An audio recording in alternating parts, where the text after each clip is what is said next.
రే గౌతమ్. అమ్మా అఖిల్ గడు వచ్చాడు, నేను వెళ్తున్నాను. రే ఏంట్రా ఎంత రేటు, రా టైం అవుతుంది. ఒరే ఆగరా, మార్కెట్కి వెళ్ళాలి. ఫ్రెండ్స్ ఎడగొడుతున్నట్టున్నారు ఇన్ని. మా చెల్లెలు కొడుకేటి ఈడితే తిరుగుతున్నాడు. అమ్మా అమ్మా ఏంటి సార్ ఊరి మీద తినడం అయిపోయిందా? ఏమైంది అలా మాట్లాడుతున్నావు? ఇందాక మీ మాయ ఫోన్ చేసాడ్రా. ఏంటో మీ వాడు ఫ్రెండ్స్ తిరుగుతున్నాడు. నా దగ్గరికి వస్తే ఏదో పని చెప్తున్నా, రూపాయి సంపాదించుకుంటాడు కదా. రేపు అన్న రోజు వాడికి ఏదన్నా అయితే ఫ్రెండ్స్ రూపాయి ఎట్టరమ్మా. బంధువులు మనమే చూసుకోవాలి, మంచి చెడ్డ ఏదన్నా వాడికి. మీ మాయ నీ మంచి కోసమే కదరా చెప్పేది.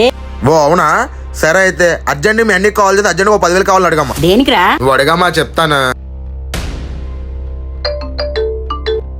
హలో హలో అన్నయ్య. చెప్పమ్మా. అన్నయ్య నాకు 10,000 కావాలన్నయ్య. అయ్యో నాకు డబ్బులే లేవమ్మా. కొద్ది చూడన్నయ్య.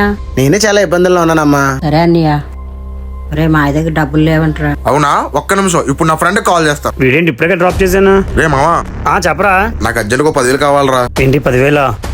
సెట్ చేయరా కొంచెం అర్జెంట్. సరేరా, నేను అరగంటలో సెట్ చేసి నీ దగ్గరికి వస్తానులే. సరే మామా, ఉంటాను. రే ఏంట్రా అరగంట ఇంత లేట్ అయ్యో? నువ్వు అడిగేసరికి డబ్బులు ఎక్కడ సెట్ అవ్వలేదురా, అందుకే వేరే ఒకటి దగ్గర బండి తాకడ పెట్టి నడుచుకొని వచ్చాను. తీసుకో. రే బండి అయితే అక్కడ పెట్టారా? రే ఎప్పుడు నువ్వు మాకు సహాయం చేయడం తప్పించి మమ్మల్ని ఎప్పుడో రూపాయి అడగలేదురా.